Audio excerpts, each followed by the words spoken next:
మెరిసే తెల్లని చర్మం కోసం Japanese glutathione fruits flowers extract తో చేసిన ప్రిస్మాస్ గ్లూటా రోసా సోప్. నమస్తే డాక్టర్ గారు. నమస్తే అమ్మా. ఒక మెయిల్ అండి, తనకి ఒక 15 days లో మ్యారేజ్ అంట.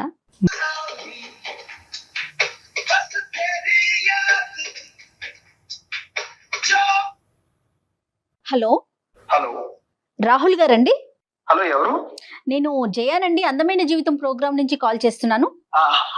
హలో మేడం, నమస్తే మేడం. నమస్తే అండి. నమస్తే రాహుల్ గారు. మేడం మేడం మీరు ఇంత తొందరగా రియాక్ట్ అవుతారు అనుకోలేదు మేడం. ఎస్ మీ మెయిల్ చూసి వెంటనే మాట్లాడాలి అని చెప్పి ఇమీడియట్ గా స్టార్ట్ చేశామండి కాల్ చేయటం. నేను అయితే డాక్టర్ గారు ఉన్నారు, డాక్టర్ కళ్యాణ్ చక్రవర్తి గారు కూడా ఉన్నారు స్టూడియోలో. మేడం మేడం ఒక్కసారి మీ అయ్యా thank you so much madam for calling. Me call కోసం వెయిట్ చేస్తున్నాను మేడం. ఎప్పుడు కాల్ చేస్తారా, ఇప్పుడు మాట్లాడదామా ఎస్ అదే డాక్టర్ గారు ఇచ్చే ఒక చిన్న సలహా లేకుంటే సూచన, జీవితంలో ఒక మలుపు తిరగొచ్చు అనే ఒక ఉద్దేశమేనండి. దానికోసమే ఈ ప్రోగ్రాము మీకు ఇమీడియట్ గా కాల్ చేయటం ఉద్దేశం కూడా అదేనండి. ఒక్కసారి మాట్లాడండి డాక్టర్ గారితో. సార్ సార్ నమస్తే సార్. నమస్తే నాన్న, చెప్పినాను ఏంటి సమస్య, మీ వయసు ఎంత, మీరు ఎక్కడి నుంచి మాట్లాడుతున్నారు? సార్ సార్ నా పేరు రాహుల్ సార్. నాకు 29 years సార్. నేను వైజాగ్ నుంచి కాల్ చేస్తున్నాను sir. Okay. I'm working as a software engineer sir. 1.5 and above నేను take home every month sir. Super super. Very okay good నాన్న. సార్ యాక్చువల్లీ నా బాధ ఏంటంటే సార్, నేను ఎందుకు మెయిల్ చేశానంటే సార్, నేను ఎన్నో సంబంధాలు చూసాను సార్, కానీ ఏది నచ్చలేదు. నేను రీసెంట్ గా ఒక సంబంధం చూసాను సార్. ఆ అమ్మాయి బాగా నచ్చింది సార్ నాకు. చాలా చాలా అంటే చాలా బాగా నచ్చింది. మంచి బ్రాడ్ మైండెడ్ మంచి అమ్మాయి. తనతో మాట్లాడిన తర్వాత ఆ పెళ్లి చూపుల్లో నాకు తెలిసింది సార్. నేను ఆ పెళ్లి చూపులు అయిపోయిన తర్వాత ఒక 7 to 8 times ఫోన్ లో కూడా మాట్లాడాను సార్ అమ్మాయితోని. ఇంకా మా నాన్నతో చెప్పాను, నాన్న నాకు ఎలాంటి కట్నం వద్దు మనకి, నాకు అమ్మాయి చాలా బాగా నచ్చింది, ఆ అమ్మాయి ఈ అమ్మాయినే చేసుకుంటాను నేను అని చెప్పేసి అంటే, ఇంకా మా అమ్మ నాన్న వాళ్ళు చాలా సంతోషంగా ఫీల్ అయ్యారు సార్. ఫీల్ అయ్యి ఓకే అక్కడికి వీడు పెళ్లికైతే ఒప్పుకున్నాడు కదా అని చెప్పేసి వాళ్ళు డిసైడ్ అయ్యి చాలా అరేంజ్మెంట్స్ చేసుకున్నాం సార్. అంటే అన్ని వచ్చిన సంబంధమేనా రాహుల్ ఇది? అవును మేడం, అవును మేడం. Okay fine. మొత్తం అన్ని అరేంజ్ చేసుకున్నాం మేడం. మ్యారేజ్ చాలా గ్రాండ్ గా చేయాలి, అంగరంగ వైభవంగా చేయాలి అన్న ఇదితోని అరేంజ్ చేసుకున్నాం మేడం. ఓకే అండి. అరేంజ్ చేసుకున్న పెళ్లి కార్డులు కూడా అన్ని కొట్టించేసాం మేడం. కొట్టించేసిన తర్వాత సడన్ గా ఏమైందో, నాకు ఈ మ్యారేజ్ వద్దు అని చెప్పేసి క్యాన్సిల్ చేసేయండి అని చెప్పేసి అన్నదండి. దేనికో అర్థం కాలేదు మేడం, ఎందుకు ఇలాగ అన్నదో అర్థం కాలేదు. ఇంకా వాళ్ళ నాన్నగారిని అడిగాను, అంకుల్ ప్రాబ్లం ఏంటి, అసలు కాజ్ ఏంటి, నా వల్ల ఏమైనా తప్పు జరిగిందా, నేనేమైనా తప్పు చేశానా, నేను తనతోని మాట్లాడిన 7-8 సార్లు కూడా ఫోన్ లో పద్ధతిగానే మాట్లాడాను. దెన్ వై షీ రిజెక్టెడ్ మీ. అమ్మాయితో మాట్లాడారా మీరు? మళ్ళీ ఎందుకు రిజెక్ట్ చేసింది ఏంటని మాట్లాడదామని ట్రై చేస్తుంటే నా కాల్ లిఫ్ట్ చేయట్లేదు మేడం, నా కాల్ కట్ చేస్తుంది. Few questions Rahul. ఒకటి, ఆ అమ్మాయిలో ఏం నచ్చింది రాహుల్ నీకు అంత ఇదిగా? అంటే చూడటానికి అందంగా ఉంటుందా, చదువా, లేదంటే డిసిప్లినా, ఏంటి ఏం నచ్చింది మీకు? ఏం చూస్తున్నారు మీరు? ఒక అమ్మాయిలో ఏం చూసేవారు పెళ్లికి ముందు? ఆ అమ్మాయి మాట్లాడే విధానం బాగుండాలి, అమ్మాయి నాకు అందంగా తెల్లగా ఇది అది అన్నది కాదు సార్, ఆ అమ్మాయి ఎంత పద్ధతిగా ఉన్నది అన్నది నాకు కావాలి. దానికోసమని ఆ అమ్మాయి పెళ్లి చూపుల్లో ఎంత పద్ధతిగా ఉందో, ఎంత పద్ధతిగా మాట్లాడిందో, ఆ డిసిప్లిన్ అదంతా చూసి కూడా నాకు చాలా బాగా నచ్చేసింది సార్. ఇప్పుడు మీరు మాకు చేయడానికి కారణం ఏంటి నాన్న? Why did you call us? I humbly request please sir, నాకు ఆ అమ్మాయి ఎలాగైనా కావాలి. మీరు నా తరపు నుంచి ఆ అమ్మాయికి కాల్ చేసి కాజ్ ఏంటో కనుక్కొని నాకు మళ్ళీ ఆ అమ్మాయి నన్ను ఒప్పుకొని నన్ను పెళ్లి చేసుకునేలా చేస్తారు అన్న ఇంటెన్షన్ తోని నేను మీకు మెయిల్ చేశాను sir. Please help me sir. పెళ్లి కుదిరిన తర్వాత ఇలాగ వెనకడుగు వేయటం ఎంతో బలమైన కారణం ఉంటే తప్ప ఇలా వెనకడి వేయటం అనేది అబ్సల్యూట్లీ తప్పు నాన్న. అది నెంబర్ 1. ఫస్ట్ మనం కారణం కనుక్కోవాలి. నెంబర్ 2 మోస్ట్ ఇంపార్టెంట్ ఏంటంటే కలుస్తారా లేదా అనేటటువంటిది మా చేతుల్లో ఉండదు. ఓకే, మేము మాట్లాడతాం, కారణం కనుక్కుంటాం, దాన్ని బట్టి ఒక కౌన్సిలింగ్ అనేటటువంటి చేద్దాము. అవుతుందా లేదా అనేటటువంటిది మనం పరిస్థితి బట్టి ఆలోచిద్దాం. ఈ మధ్యలో మీరు ఎప్పుడు కలవలేదండి డైరెక్ట్ గా? అంటే బట్టలు కొనడానికి, పెళ్లి పనుల మీద ఎక్కడైనా మధ్యలో కలిసారా రాహుల్ ఒక్కసారైనా? లేదు మేడం, అంటే ఫోన్ లో తప్ప డైరెక్ట్ గా Okay. కలవలేదు మేడం. కలుపుదాం. ఓకే, ఫోన్ నెంబర్ ఉందా నాన్న? ఉంది సార్, ఉంది సార్. ఒకసారి నాకు మెసేజ్ చేయండి, నేను తనతో కాల్ చేస్తాను. ఏమండి, తన నెంబర్ మనం ఎందుకు రివీల్ చేయటం? ఎస్, డాక్టర్ గారు రాహుల్ లైన్ లో ఉన్నారండి. నేను అమ్మాయిని తీసుకుంటాను కాల్లోకి. రాహుల్, మీరు ఏం మాట్లాడకండి, ఒకసారి తనతో మాట్లాడేశాక నేను మిమ్మల్ని లైన్ లోకి తీసుకుంటాను. రైట్? సరే మేడం, సరే మేడం. ఓకే.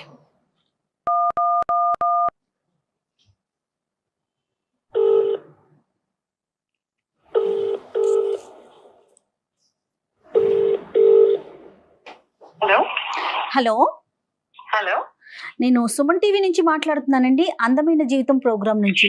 మీతో కొంచెం, ఓకే నాతో పాటు డాక్టర్ కళ్యాణ్ చక్రవర్తి గారు కూడా ఉన్నారు. ఓకే ఒక చిన్న విషయం మీద మీతో మాట్లాడదామని కాల్ చేశాను. మీరు పర్మిషన్ ఇస్తే మాట్లాడతామండి. తప్పకుండా అండి. రైట్ డాక్టర్ గారు.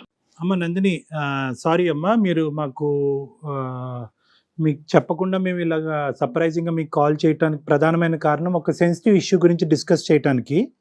ఓకే మాకు రాహుల్ అనే అబ్బాయి ఫోన్ చేశాడమ్మా, మెయిల్ పెట్టారు. మెయిల్ చేశాడు, మేము కాల్ బ్యాక్ చేశాము. ఈ మధ్యన మీకు మ్యారేజ్ కుదిరిందంట, తర్వాత అనుకున్నటువంటి అనివార్య కారణాల వల్ల మ్యారేజ్ క్యాన్సిల్ చేసుకోవాల్సినటువంటి పరిస్థితి ఏర్పడిందంట. ప్రధానంగా కారణం తెలుసుకోవాలని అనుకుంటున్నాడు. పెద్దలను అడిగినా కూడా కారణం తెలియనటువంటి కారణం, అప్పటి వరకు మాట్లాడినటువంటి అమ్మాయి ఎందుకు ఇలాగా యూటర్న్ తీసుకుంది అనేది తెలుసుకోవాలని అనుకుంటున్నాడు. ఒక్కసారి మనం రాహుల్కి ఫోన్ కలుపుదాం అమ్మా, ఇఫ్ యూ డోంట్ మైండ్. ఒక విషయానికి దానికి తగినట్టుగా దానికి మంచో చెడో ఒక కారణం చెప్తే తెలిసిపోతే అవతల వ్యక్తులు కూడా కొంత కూల్ గా ఉంటారేమో అని అనిపించింది నందిని గారు. ఓకే మీరేమంటారు చెప్పండి, పూర్తిగా మీదే నిర్ణయం అండి. నేను అతనితో మాట్లాడే ముందు కాసేపు మీతో మాట్లాడచ్చా అండి? డెఫినెట్లీ చెప్పండి. యా, అతను పెళ్లి చూపులకి రావటం, నాతో మాట్లాడటం అంతా జరిగిందండి. ఓకే. బట్ ఈ ప్రాసెస్ లో పెళ్లి చూపులు జరుగుతున్న ఒక ఆడపిల్ల తన ఇంటికి వస్తున్న ఒక అబ్బాయి గురించి ఏ మాత్రం నాలెడ్జ్ ఉండదు. ఒక ఆడపిల్ల ఏం ఆశిస్తుందండి, తన కాబోయే భర్త ఒక మంచివాడు అయి ఉండాలి, ఒక మంచి సంస్కారవంతుడు అయి ఉండాలి.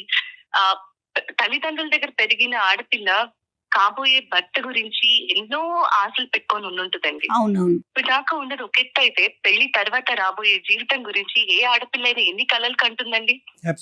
నా తల్లిదండ్రులు ఒక సంబంధం తీసుకొచ్చి, అమ్మ ఒక అబ్బాయి వస్తున్నాడు, నేను చూడటానికి వస్తాడు అని చెప్పినప్పుడు చాలా సంతోషంగా ఎన్నో ఆశలతోటి వచ్చానండి. నేను కూడా యాక్సెప్ట్ చేశాను అబ్బాయిని. వచ్చాడు, నాతో మాట్లాడాడండి. ఈ మాట్లాడే కాన్వర్సేషన్ లో నన్ను మన ఇద్దరం పర్సనల్ గా మాట్లాడుకుందాము అన్నాడు. అన్నప్పుడు తప్పకుండా అన్నాను. లేచి పక్కకు వచ్చాము ఇద్దరము. ఆ మాట్లాడుతున్న కాన్వర్సేషన్ లో అతను ఒక మాట అడిగాడండి. ఒక ఆడపిల్లని, అది ఇష్టపడి లేకపోతే ఖచ్చితంగా ఆ అమ్మాయిని పెళ్లి చేసుకోవాలనుకొని వచ్చిన ఒక అబ్బాయి కాబోయే ఒక భార్యని అడగాల్సిన మాటేనా కాదా అన్నది నేను చెప్పిన తర్వాత పెద్దవాళ్ళుగా మీరే ఆలోచించండి. చెప్పండి అమ్మా. నేను చెప్పలేకపోతున్నానండి. అయ్యో, ఒక గౌరవ మర్యాద కుటుంబంలో పుట్టి పెరిగిన ఆడపిల్లని నేను చాలా సంస్కారవంతంగా మాట్లాడతాను ఎవరితో అయినా సరే. అలాంటిది నన్ను పట్టుకొని అయ్యో వర్జిన్ అని అడిగాడండి.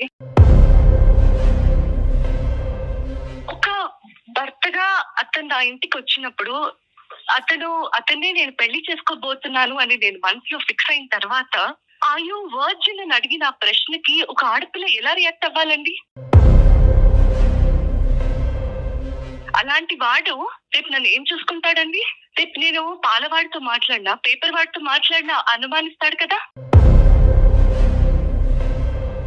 అలాంటి వాడిని నేను ఎలా పెళ్లి చేసుకోవాలి? తన ఫ్రెండ్స్ వల్ల అయ్యి ఉండొచ్చు, లేదంటే తను పెరిగిన బ్యాక్గ్రౌండ్ అయ్యి ఉండొచ్చు. మేబీ ఇది ట్రెండ్ ఏమో ఈ మధ్య జనాలు ఇలా అడగటాలు, కాబట్టి వాళ్ళు క్యాజువల్ గా అడిగాడేమో అని కూడా అనుకున్నానండి కొద్ది రోజులు నేను. టైం కూడా తీసుకున్నాను. అందుకే ఈ ఒక్క మాట అడిగిన దాని వల్ల నేను ఇంత మనసు చంపుకొని ఈ సంబంధానికి ఒప్పుకోవాలా? నాకేమంత అవసరం? లోపల నేను ఎంత కృషించిపోయానో నాకు తెలిసింది. ఆ మాటకి అతని మొహం చూడాలన్నా, తిరిగి మళ్ళీ అతనితో మాట్లాడాలన్నా నాకు ఎలా మనసు వస్తుంది? సారీ అమ్మా, నిజంగా ఈ అబ్బాయి ఈ మాట నిన్ను అడిగాడని మాకు తెలుసుంటే అసలు మీకు కాలే చేయకుండా ఉండేవాడు. అవునండి. ఎందుకంటే because this ends all conversations. ఈ ఒక్క ప్రశ్న ఏదైతే, ఈ అసభ్యకరమైనటువంటి ప్రశ్న ఏదైతే ఈ అబ్బాయి నిన్ను అడిగాడో, మరి తెలివి ఉండి అడిగాడా, తెలివి తక్కువగా అడిగాడా, మత్తులో అడిగాడో మాకు తెలియదు, కానీ ఏదైతే ఇది అడిగాడో this puts an end to all conversations. పెళ్ళి అనేటటువంటిది కుదిరింది, వెడ్డింగ్ ఇన్విటేషన్స్ వేశారు, అందరినీ పిలుచుకున్నారు, కాబట్టి ఈ కారణం అనేటటువంటిది ప్రపంచానికి తెలియాలి కాబట్టి మేము ఫోన్ చేసాం. ఒక 10 నిమిషాలు ఒక మనిషితో మాట్లాడితే చాలు కదా డాక్టర్ గారు, అతని క్యారెక్టర్ ఏంటో, అతని మనస్తత్వం ఏంటో తెలుసుకోవటానికి.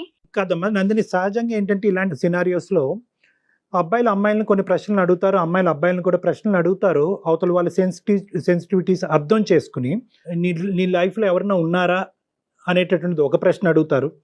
నెంబర్ 2, ఆ లైఫ్లో ఉండేటటువంటి వ్యక్తి ఎలా వెళ్ళిపోయారు అనేది అడుగుతారు.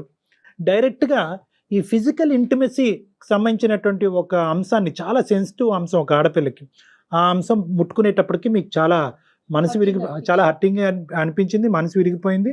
నందిని, మీరు అనుమతిస్తే ఒక్కసారి రాహుల్ని లైన్ లోకి తీసుకుందాం నందిని. అంటే విషయం ఏంటి అనేది అతనికి తెలిసింది అనుకోండి, అతను చేసిన దానికి అతను పశ్చాత్తాపడతాడా, లేకుంటే ఇంకా అది అప్ టు అతని పరిస్థితి. ఈ ఇష్యూని నందిని ఎంత గాయపడినా, ఎంత బాధపడినా ఈ ఇష్యూని క్లోజ్ చేయవలసినటువంటి బాధ్యత మీ మీద ఉంది. ఇది ఓన్లీ పెళ్లి చూపులు, పెళ్లి చేయాలని అనుకోవటం కాదు, ముహూర్తాలు పెట్టుకుని పిలుపులో జరిగినటువంటి ఒక పెళ్లికి ముందు జరిగేటటువంటి ఒక చాలా పెద్ద తంతు. ఇది ఇద్దరు మనుషులకు సంబంధించింది కాదు, 2 కుటుంబాలకు సంబంధించినటువంటి అంశం. ఈ అబ్బాయి ఇలా మాట్లాడినా కూడా అట్లీస్ట్ వాళ్ళ తల్లిదండ్రులకి ఎందుకు ఇది జరిగింది అనే అంశం తెలియాలి, కాబట్టి ఈరోజు మీరు రాహుల్తో మాట్లాడితే బాగుంటుందని నాకు అనిపిస్తుంది. ఓకే, ఒకసారి రాహుల్ని నేను కనెక్ట్ చేస్తానండి. రాహుల్ గారు, నేను నందినితో మాట్లాడానండి, డాక్టర్ గారు కూడా మాట్లాడారు. ఒక్కసారి మీతో మాట్లాడతారట. దయచేసి ఇష్యూని పెంచుకోవద్దండి, ఒకసారి ఆవిడ ఏం చెప్తున్నారో వినండి. ఓకే నందిని గారు, రాహుల్ లైన్ లో ఉన్నారండి, మాట్లాడండి. హలో హలో నందిని, నేను రాహుల్. చెప్పు రాహుల్. అది కాదు నందిని, ఎందుకు రిజెక్ట్ చేసావు చెప్తావా నందిని? నువ్వు నాతో ఏమన్నావు? పర్సనల్ గా మాట్లాడడం ఇద్దరం అన్నావా? పెళ్లి చూపులకి తీసుకెళ్లి మరి అన్నావు కదా. నువ్వు ఇంత ప్రెషర్ చేసి పబ్లిక్ లో పెట్టావు కదా ఇష్యూని. ఇంకా నేను పబ్లిక్ లోకి వచ్చాక కూడా చెప్పకపోతే, నువ్వు నన్ను ఎంత హర్ట్ చేసావు అన్నది చెప్పకపోతే, నలుగురిలో నేను తలదించుకొని బతకాల్సిన అవసరం వస్తుంది. నువ్వేం అడిగావు నన్ను ఒకసారి గుర్తు తెచ్చుకో రాహుల్. వర్జిన్ అని అడిగావు, నన్ను పట్టుకొని నువ్వు వర్జిన్ అని అడుగుతావా? ఏమనుకుంటున్నావు నీ గురించి? ఇదేనా నీ సంస్కారం? ఇదేనా నీ తల్లిదండ్రులకు నేర్పించే నీ సంస్కారం? ఒక్కసారి ఆలోచించలేదా రాహుల్? నన్ను అంత ఇష్టపడ్డానన్నావు కదా రాహుల్. ఇలాంటి మాటను అడగాల్సింది ఒక కాబోయే భార్యని. ఇష్టపడిన వాడు ఇలాంటి మాట అడుగుతాడు కాబోయే భార్యని పట్టుకొని? సారీ రాహుల్, నువ్వు నన్ను చాలా బాధ పెట్టావు రాహుల్.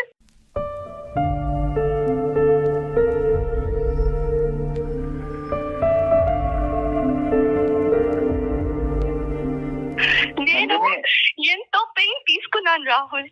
నన్ను నేను ఎప్పటికీ క్షమించుకోలేను. నేను ఈ మాట నీతో నాకు నీతో మాట్లాడటం ఇష్టం లేకపోయినా బయట పెట్టాల్సిన అవసరం వచ్చింది కాబట్టి, ఇక మీదటైనా ఇంకొకరితో మాట్లాడే ముందు కనీసం ఆలోచించి మాట్లాడతావని మాత్రమే చెప్తున్నాను రాహుల్. నందిని, నేను నేను కావాలని అడగలేదు నందిని, అదేదో బై మిస్టేక్ గా. రాహుల్, ఒక్కటే ఆలోచించుకో, అది ఆడపిల్ల అయినా మగపిల్లాడైనా సరే, ఒక మనిషితో మాట్లాడేటప్పుడు అది ఫ్రెండ్ అవ్వని, భార్య అవ్వని, తల్లి అవ్వని, చెల్లెలవ్వని, ఒక ఆడపిల్లతో మాట్లాడే ముందు నోట్లోంచి ఒక్కో పదం బయటకు వచ్చేటప్పుడు 1కి 10 సార్లు ఆలోచించి మాట్లాడాలి రాహుల్. నువ్వు నన్ను ఇష్టపడ్డానంటే నా ఇంటికి నా తల్లిదండ్రులు నీ ఫ్యామిలీ అందరినీ పెళ్లి చూపులకి పిలిచారు. నీ గురించి నీ పేరెంట్స్ గురించి నాకు చెప్పి ఈ పెళ్లి చూపులు జరుగుతున్నాయి అని నన్ను కూర్చోపెట్టినప్పుడు ఒక ఆడపిల్లగా నా కాబోయే భర్తను నేను చూసుకుంటున్నానని ఎంతో ఆశతో నేను వచ్చి కూర్చుంటే పక్కకు పిలిచి అయ్యో వర్జిన్ అని అడుగుతావా? నన్ను చెక్ చేస్తావా నువ్వు? నన్ను అనుమానిస్తున్నావా నువ్వు? గ్రేట్ రాహుల్. ఇదే ప్రశ్న నేను నిన్ను అడుగున్నా, లేదా నేనే నిన్ను టెస్ట్ చేసుకోమని చెప్పుంటే నువ్వు మొహం ఎక్కడ పెట్టుకునేవాడు రాహుల్? నేను నీ స్థానంలో ఉండి ఇదే ప్రశ్న నా నోట్లోంచి నిన్ను అడుగుంటే నువ్వు నన్ను క్షమిస్తావా? అదొకటే గుర్తుపెట్టుకో రాహుల్, నువ్వు అడిగింది తప్పు. ఇంకెప్పుడు నాతో మాట్లాడాలని కానీ నన్ను కలవాలని కానీ ప్రయత్నించకు. నందిని ప్లీజ్ నందిని, నువ్వు అలాగనకు. నువ్వు అంటే చాలా ఇష్టం నందిని. చాలా ఇష్టం అయితేనే ఇలాంటి ప్రశ్న అడుగుతావా రాహుల్? నందిని బై మిస్టేక్ ఏదో అలా జరిగిపోయింది నందిని, అలాగ అడిగేసాను. కానీ నాకు నువ్వు అంటే చాలా ఇష్టం నందిని. నువ్వు నేను పెళ్లి చేసుకుంటే నిన్నే చేసుకుంటాను నందిని. Please Nandini, sorry Nandini. రాహుల్ నీది చాలా గొప్ప సంస్కారం. ఇలాంటి సంస్కారహీనులు నాకు అనవసరం రాహుల్. నేను ఆల్రెడీ నిర్ణయం తీసుకున్నాను రాహుల్.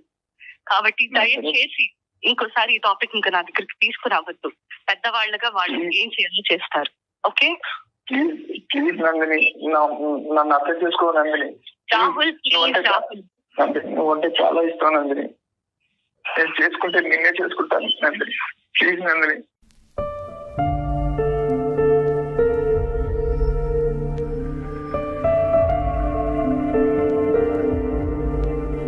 నందిని మాట్లాడు నందిని. Sorry doctor, emotional. నా వల్ల తప్పు జరిగిపోయిందండి. అంటే నేనేదో బై మిస్టేక్, నేను కావాలని నందిని నేను అనుమానం పడలేదు, లేకపోతే నన్ను అలా అడగాలని అడగలేదు. బై మిస్టేక్ గా వచ్చేసింది. కానీ నేను చేసిన తప్పే డాక్టర్ గారు. కానీ పెళ్ళంటే చేసుకుంటే నందిని చేసుకుంటాను డాక్టర్ గారు. పోష్ కల్చర్ని ఎక్కడెక్కడ పెట్టుకోవాలో అక్కడ పెట్టుకోవట్లేదు. అనవసరమైన ప్లేసెస్లో ఆ కల్చర్ని మనం అడాప్ట్ చేసేసుకోవటం అసలు మన కల్చర్ అండి ఇలా మాట్లాడటం అనేది. రాహుల్, ఇప్పుడు ఏదో చేసేసేయండి, ఆ అమ్మాయిని నన్ను కలిపేయండి, this is not the issue ఇక్కడ. రాహుల్, ఒక మాట అనే ముందు మీ మదర్తో కానీ మీ సిస్టర్తో కానీ ఎంత పద్ధతిగా మాట్లాడతావో అదే పద్ధతితో కాబోయేటటువంటి భార్యని తన సెన్సిటివిటీస్ ఆలోచించి మాట్లాడటం అనేది చాలా ఇంపార్టెంట్. ఈరోజు బహుశా నందిని అక్కడ ఉంది కాబట్టి కొంతమంది అమ్మాయిలు ఉంటారు, వాళ్ళు ఇంకో పద్ధతిలో అర్థం చేసుకుంటారు. ఓకే, నా క్యారెక్టర్ గురించి అడుగుతున్నాడు కాబట్టి నీ క్యారెక్టర్ ఏంటి అని అడగచ్చు. కానీ నందిని ఆ స్థాయి అమ్మాయి కాదు. ఆ అమ్మాయి యొక్క సెన్సిటివిటీస్ నువ్వు అర్థం చేసుకోవాల్సినటువంటి అవసరం ఉంది, నెంబర్ 1. నెంబర్ 2 ఏంటంటే, ఈరోజు ఒక మాటే కదండి, మాటను నేను వెనక్కి తీసేసుకుంటాను, నన్ను క్షమించండి అన్ను అనేటటువంటి పద్ధతి ఏదైతే ఉందో అన్యాక్సెప్టబుల్ టు నందిని. మీరు చేయాల్సిందంతా చేసేసారు, అడగకూడని ప్రశ్నలు అడిగేశారు, మళ్ళీ తనే కావాలంటే ఎలా సాధ్యమవుతుంది? ఆ అమ్మాయి ఈరోజు పబ్లిక్లోకి వెళ్ళి ఈరోజు నేను ఈ అబ్బాయిని వదిలేయటానికి ఈ అబ్బాయి నోట్లోంచి ఈ మాట వచ్చింది అనేటటువంటి మాట ఆ అమ్మాయి బయటికి చెప్పలేదు. మేము అడగ్గా ఈరోజు మాకు చెప్పింది, బాధపడుతూ ఏడుస్తూ. ఎందుకు? నీ క్యారెక్టర్ని కూడా అక్కడ కాపాడేటటువంటి ప్రయత్నం ఆ అమ్మాయి చేస్తుంది. నీ నోట్లోంచి ఇలాంటి మాటలు ఊడి పడతాయి అనేటటువంటిది అంశం సమాజంలోకి వెళ్తే కనుక నువ్వు చూస్ చేసుకోవటం కాదు, అమ్మాయిలు నిన్ను చూస్ చేసుకోరు. ఒక కఠినమైనటువంటి నిర్ణయం తీసుకుంది అని భావించద్దు. ఎంత కఠినంగా ఆ అమ్మాయి మనసు గాయపడింది అన్నది ఆలోచించాలి. మీరు అమ్మాయి స్థానంలో నిలబడి పెళ్లి కొడుకు తరపున పెళ్లి కూతురు వాళ్ళు, పెళ్లి కూతురు తరపున పెళ్లి కొడుకు వాళ్ళు, ఎలా పేరెంట్స్ పెద్దవాళ్ళు వాళ్ళకి తెలియకుండా వీళ్ళు ఏంటి అనేది ఎంక్వైరీ చేస్తారు, కానీ డైరెక్ట్ గా అడిగేస్తారా ఎవరైనా? నీకు నచ్చినటువంటి అమ్మాయి అని 1కి 10 సార్లు అన్నావు. అక్కడ నువ్వు ఆటోమేటిక్ గా ఏమనుకున్నావు అంటే కనుక నీకు నచ్చింది కాబట్టి ఆ అమ్మాయికి నువ్వు ఆటోమేటిక్ గా నచ్చేసావు అనేటటువంటి అహంకార భావంతో నీ మనసు లోపల ఉండేటటువంటి ఒక ఖచ్చితమైనటువంటి భావం. సో అది ఊరికనే నువ్వు అనలేదు నాన్న, ఊరికనే నోరు జారటం కాదు. నీకేంటంటే ఇంత చక్కటి అమ్మాయి, ఇంత అందమైనటువంటి అమ్మాయి బహుశా నాకు కాకుండా వేరే వాళ్ళతో ఏమన్నా ఒక స్నేహపూరితంగా ఉందా అనేటటువంటి ఒక ఆలోచన నేను లోపల పిండేయటం వల్ల పెళ్లికి ముందు ఈ టోన్తో వచ్చింది, పెళ్లి తర్వాత ఏ టోన్తో ఏ యాక్షన్తో వస్తుంది అనేటటువంటి ఆలోచనతో ఆ అమ్మాయి ముందు జాగ్రత్త చర్యగా బయటపడింది. 4 రోజుల ముందు క్యాన్సిల్ చేసుకుంది తను. ఒక పెళ్లి కుదిరిన తర్వాత ఈ సంఘటన జరిగింది అన్నది ఒక్కటే ఒక ప్రధానమైనటువంటి బాధ. రెండోది ఏంటంటే ఇక్కడ కేవలం మాట అన్న నువ్వు ఒక్కడవే కాదు, నీ కుటుంబ సభ్యులందరూ కూడా సమాధానం చెప్పుకుని బాధపడేటటువంటి పరిస్థితి వస్తుంది. రేపొద్దున ఇంకో సంబంధం వచ్చినా కూడా అది ఎటువంటి పరిస్థితుల్లో ఎలాంటి సంబంధం వస్తుంది అనేటటువంటి ప్రశ్న అందరి మనసులో ఉంటుంది. మాకు సారీ ఎందుకు నాన్న, నీ జీవితానికి నువ్వు సారీ చెప్పుకోవాలి, నీ జీవితానికి నువ్వు చేసుకున్న పనికి నువ్వు సారీ చెప్పుకోవాలి. Anyway whatever it is, you have learned a lesson. ఒక అమ్మాయి యొక్క సున్నితమైన మనస్తత్వం గురించి నేర్చుకున్నావు. Move on and try to see another girl. మళ్ళీ ఇంకో అమ్మాయిని చూడండి, పెళ్లి చూపులు కానివ్వండి, మీరు మంచి పొజిషన్లో ఉన్నారు, మీ మనస్తత్వం మనసు కూడా మంచిదే అని నాకు అనిపిస్తుంది. You go ahead and try to see for better alliances నాన్న. అండ్ వన్ మోర్ థింగ్ ఏంటంటే ప్రతి అమ్మాయికి కూడా మనసు ఉంటుందండి, మాట్లాడేటప్పుడు చాలా జాగ్రత్తగా మాట్లాడండి. Madam sorry madam, extremely sorry. నేను కానీ ఈ ఇష్యూని ఇంతటితో వదిలేసేయండి రాహుల్. అమ్మాయి అంటే నాకు ఇంకా వద్దండి. ఇష్టపడ్డారు, అభిమానించారు, భార్య కింద చేసుకోవాలి అని అనుకున్నారు. ఒక పొరపాటు పనుల వల్ల ఆ ఇష్టం కాస్త ఇప్పుడు దూరం అయింది, అంతే. ఇంక అక్కడితో వదిలేసేయండి. ఇంకా నాకు ఇష్టం, ఇందాక అమ్మాయి ఒక వార్నింగ్ ఇచ్చింది మీకు, ఇంక ఇక్కడితో వదిలేసాయి. నాకు కమ్యూనికేట్ చేయటం కానీ, సంప్రదించటం కానీ, నెగోషియేట్ చేయటం కానీ చెయ్యొద్దు. ఆ మాటకి నా మనసు గాయపడింది, దీన్ని ఇక్కడితో వదిలేసాయి అని చెప్పింది కాబట్టి అట్లీస్ట్ ఈ మాట కన్నా ఆ అమ్మాయి గౌరవం ఇవ్వండి, రెస్పెక్ట్ ఇవ్వండి. Sir I'm seriously apologize sir. Okay ఈ ఇష్యూ ఇంతటితో వదిలేసేయండి Rahul. Okay, console yourself Rahul, console yourself. మిమ్మల్ని మీరు కంట్రోల్ చేసుకోండి, మూవ్ ఫార్వర్డ్ ఇన్ లైఫ్. ఇలాంటి సంఘటనలు జరుగుతూనే ఉంటాయి జీవితంలో. మళ్ళీ బెటర్ అవకాశాలు, బెటర్ ఆపర్చునిటీస్ రావాలి అని కోరుకోవాలి. వచ్చినప్పుడు మాత్రం కొద్ది జాగ్రత్తగా వ్యవహరించాలన్నది మాత్రం గుర్తుపెట్టుకోండి. రైట్ రాహుల్. నందిని ఉన్నారా మీరు లైన్ లో? తను కట్ చేసేసింది, తనకి ఇంకా మాట్లాడటం ప్రొలాంగ్ చేయడం నచ్చట్లేదు. రూల్ అవుట్ అయిపోయింది. ఆ విషయం మనం అమ్మాయిని కూడా రిక్వెస్ట్ చేయకూడదు, కన్విన్స్ చేయాలని ట్రై చేయకూడదు. అది మన ఇది కాదు. ఎందుకంటే ఇంకోటి ఏదో జరిగి హర్ట్ అవుతే అది వేరే విషయం. ఏదో కట్న కానుకలో పెళ్లి చేసేటటువంటి విధానాలు, పద్ధతుల గురించి అంటే అది వేరే విషయం. నీ క్యారెక్టర్ లో ప్యూరిటీ ఉందా అని ఒక అడిగేటప్పటికి ఇంకా దానికి మించినటువంటిది అస్సలు లేదండి. మంచి నిర్ణయం తీసుకుందనే అనుకోవాలేమో నిజం చెప్పాలి అంటే. రైట్, ఇతను కూడా ఆలోచనలో పడినట్లుగా అనిపిస్తుంది. రైట్ అండి, థ్యాంక్ యూ అండి, నమస్తే.